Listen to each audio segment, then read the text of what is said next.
اب بات وہی کریں گے جو شریعت اجازت دیتی ہے۔ حضرت علی شیر خدا شدید علیل تھے۔ ایک صحابی تیمارداری کرنے گئے تو حضرت مولا علی کا چہرہ دیکھ کے پریشان ہو گئے، کہنے لگے آپ تو بڑے سخت علیل ہیں، اللہ خیر کرے، اللہ تعالیٰ آپ کو صحت دے۔ تو حضرت علی کہنے لگے تو فکر نہ کر، مجھے اس بیماری سے کچھ بھی نہیں ہوگا۔ نے کہا کیوں؟ فرمانے لگے مجھے نبی پاک علیہ السلام نے فرمایا تھا علی اس وقت دنیا سے جاؤ گے جب داڑھی خون سے رنگین ہو جائے گی، تو اس کا مطلب ہے میں خنجر کے وار کے ساتھ شہید کیا جاؤں گا، میں بیماری سے دنیا میں نہیں جاؤں گا، میں یہ بیماری سے مجھے کچھ بھی نہیں ہوگا، اللہ مجھے شفا دے دے گا، چونکہ حضور نے فرمایا کہ ساڈے نبی دی زبان ساڈے واسطے قرآن۔ تو سب سے پہلے تو اپنے ایمان کے اندر، توکل کے اندر مضبوطی پیدا کریں۔ مسلمان دیکھو نا، نماز پڑھنے سے روزی میں برکت ہوتی ہے، تو پھر اس کا مطلب یہ ہے کہ جب ٹائم آئے نا نماز کا تو گاہک جتنے مرضی کھڑے ہوں پھر دکان بند کرنی چاہیے، پھر نماز پڑھنی چاہیے، کیونکہ روزی تو اللہ نے دینی ہے، گاہکوں نے تو دینی۔ تو سب سے پہلے ضروری ہے مضبوطی ایمان، توکل، اللہ کی ذات پر بھروسہ۔ آپ کبھی میدان کربلا کا پورا نقشہ اپنے سامنے رکھیں نا، دو چیزیں ہیں، امام حسین کو نظر آ رہا ہے اب شہادت ہو جائے گی، اتنی بڑی فوج آئی ہے، خدا کی حکمت کے تقاضے سمجھ میں آ رہے ہیں، حالات کیا ہوں گے سمجھ آ رہی، پر ایک لمحے کے لیے بھی ان کا توکل کمزور نہیں ہوا۔ اپنے رب پر جو مضبوط بھروسہ ہے، سیدہ طیبہ طاہرہ حضرت فاطمہ الزہرا رضی اللہ تعالیٰ عنہا اونٹ کے بالوں کی بنی ہوئی چادر اوڑھ کر چکی پیس رہی تھی۔ یہاں بیویاں بڑا روتی ہیں، غریبی بڑی ہے، بڑی غریب بھی ہے، حالانکہ اب کون بندہ پیبند والے کپڑے پہنتا ہے جی؟ اب تو بڑی مشکل سے وہ لوگ ملتے ہیں جو جوتا ٹوٹ جائے تو گانٹھ کے پہنے، ورنہ تو نئے جوتے آ جاتے ہیں۔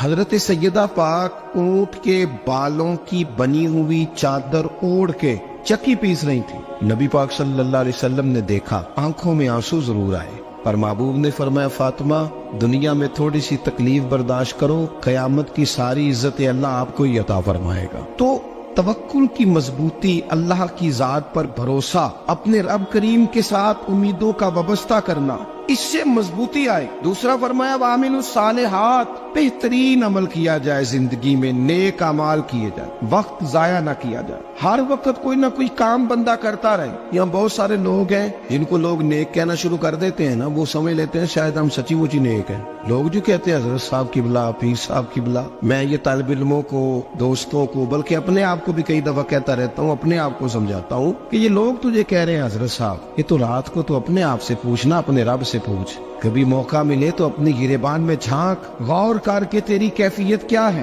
تنہائی میں تیرا دل اللہ سے جڑتا ہے کہ نہیں، عبادت میں دل لگتا ہے کہ نہیں، خدا کا خوف دل میں رہتا ہے کہ نہیں، غریب کی محبت، عزیزوں قربت والوں کا احساس طبیعت میں موجود رہتا ہے کہ نہیں۔ ویسے تو میرا مطلب ہے، لوگ کہہ دیتے ہیں حاجی صاحب آپ بڑے سخی ہیں، تو اس سے تو نہیں نا بندے نے سخی ہونا، سخی تو تب ہونا ہے جب اللہ کی بارگاہ میں مقبول ہوگا۔ اعمال صالحہ، نیک کام، اور وہ کرتا رہے بندہ، کوئی بھی کام اسے نیکی کا مل جائے نا۔ دیکھنا اپنا معیار ہر انسان نے بنایا ہوتا ہے کامیابی کا۔ کچھ لوگوں کا خیال یہ ہوتا ہے کہ بچے میرے پڑھ گئے، اپنی اپنی جگہ پہ سیٹ ہو گئے، میں اب بڑے سکون میں ہوں۔ کچھ کی رائے یہ ہوتی ہے کہ میں نے سب بچے بچیوں کا بیاہ کر دیا ہے، گھر میرا بن گیا ہے، اب میں بڑے آرام میں ہوں، قرار میں ہوں، سکون میں ہوں۔ تو اپنی اپنی رائے ہوتی ہے، لیکن حقیقت وہ ہے، اصل وہ ہے جسے اللہ کے قرآن نے بیان کیا۔ اللہ کریم نے فرمایا والعصر، اے محبوب علیہ السلام ہمیں آپ کے زمانہ مبارکہ کی قسم ہو، ان الانسان لفی خسر، فرمایا بے شک انسان خسارے میں، نقصان میں۔ اپنے تئیں کوئی دعویٰ کر لیتا ہے، آپ دیکھتے ہیں کہ بہت سارے لوگوں کے دعوے اپنے اپنے ہوتے ہیں نا۔ کسی بھی طالب علم سے آپ پوچھیں پیپر دے کے آئے تو پیپر کیسا ہوا ہے، تو کیا کہتا ہے؟ جب کینڈیڈیٹ الیکشن لڑتے ہیں تو رات کو جب وہ سوتے ہیں تو سارے جیت کے ہی سوتے ہیں، ان کو سب یہی کہتے ہیں کہ لوگ سارے تیرے ساتھ ہی ہیں۔ حالات، یہ جتنے بادشاہ حکمران ہوتے ہیں، ان کے بگڑنے کی بنیادی وجہ ہوتی ہے کہ یہ خوش فہمیوں میں مبتلا ہوتے ہیں۔ ہم میں سے بھی ڈھیر سارے لوگ ہیں جو خوش فہمیوں میں مبتلا ہیں۔ کچھ کہتے ہیں جناب ہماری نسبت بڑی تگڑی ہے، بھئی نسبت تو امام حسین سے تگڑی تو کسی کی نہیں نا، تو ساری رات نماز پڑھتے تھے، روزے رکھتے تھے، اللہ کو یاد کرتے تھے، آپ خالی نسبت پر بیٹھ کر عمل چھوڑ جائیں تو یہ کیسے ممکن ہے؟ تو اپنے اپنے تئیں لوگوں نے معیار کامیابی کے قائم کر لیے ہیں۔ اللہ فرماتا ہے کہ محبوب مجھے قسم ہو زمانے کی، انسان نقصان میں، یہ دن بدن جو وقت گزار رہا ہے تو اس کا نقصان، اس کا خسارہ، اس کا گھاٹا بڑھتا جا رہا ہے، روز نقصان میں۔